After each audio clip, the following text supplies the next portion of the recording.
G'day, Steve Walters from Walters Fencing. Today we're going to have a bit of a deep dive into how we cut rails and fit them to make a really cool looking 4-rail panel. Structurally really strong, looks absolutely fantastic, and it's all in how you set up your cutting deck and the angles that you use to get the perfect alignment between the rails and the post. So when you've got a bit of a slope in the ground, you've got to set the angle of your rail. So our last one was fairly level. This one's got a very slight slope. So to work out our angle, see how it's not quite level there? So we'll set that on the post, and then we bring it up till it's level. We see what the fall is. I'm going to go with about 30 mils, and we'll now show you on our cutting deck how we adjust for that. So in this situation where we've only got a fall of sort of 30 mil, as James has pointed out, we would probably just cut them straight. But we wanted to show you the actual process or how we do it. And it's actually easier if you have a bit of slope on your panel to fit the panels because they go in at an angle. It's when you've got probably more than 50 mil and up to 300 mil where you want to absolutely cut your rails at the angle that suits the posts. So our panels are nominal 3-metre panels. So it's about 2 metres from the blade to our deck here, and we had a 30 mil fall. So what we do is, to get our angle right, this is 2/3 of the 3 metres. We adjust our slide here 2/3 of whatever that fall was. So we'll just go out 20 mil.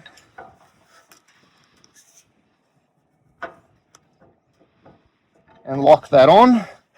And now we've transferred that angle over to our cutting bench.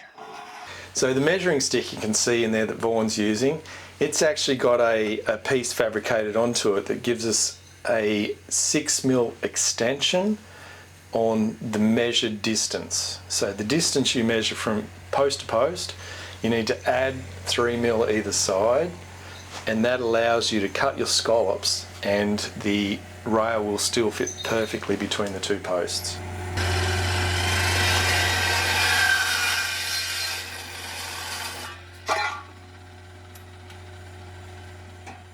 So you can see Vaughan here is actually, he's moved the rail around 30 degrees and he's cutting at an angle to give us the right mitre. And this was something we just stumbled on by accident. It's probably a well-known engineering thing, but you can cut a curve in the top of the rail by cutting it straight on a set angle, in this case 30 degrees.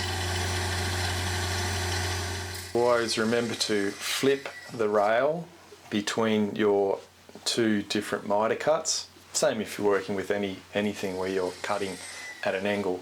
You want to make sure you cut at this angle, not that angle. So once you've cut the rail, you've cut the mitres, then it's time to fit it. There is a bit of discussion whether you should start from the bottom and work up. We've found we start from the top rail first and you tack it into the top, and that holds everything in position. Because what can happen if you start from the bottom and work up, you'll tap the rail in and that'll actually just spread the posts apart the further you get. So you'll end up pushing the posts apart. If you tack the top rail in first and then start from the bottom and work up, we've found that works really well.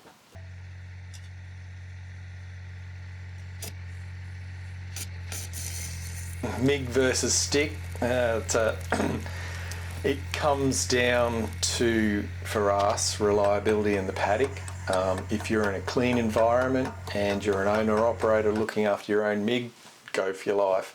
MIGs produce a smaller weld, they're faster, they look great.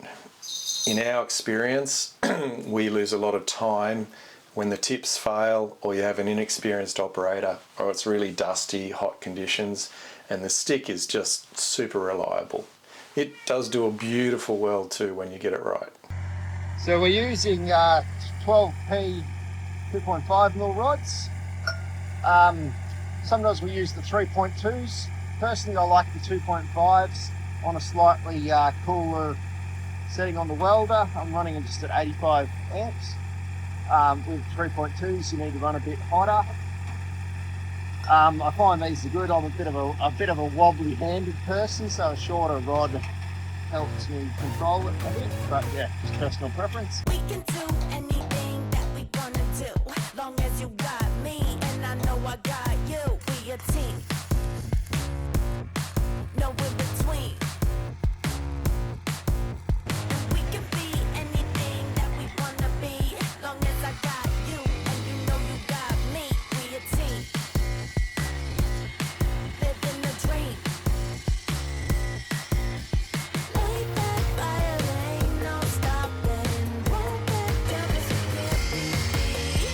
We keep going in there just talking. 'Cause you and I, we're a team. Come and bring it all together. We're like birds of a feather. You know I got your back. We got it down like that. Yeah, you two is always better.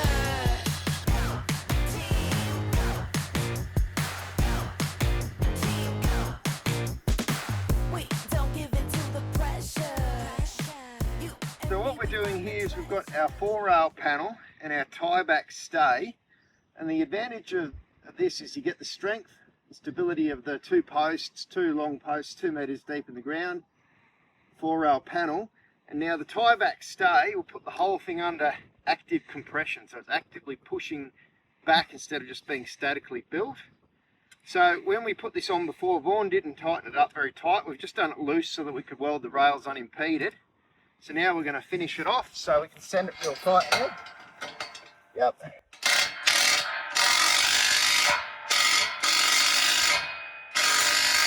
That's nice and tight. So as you would have seen, put a stay on the end.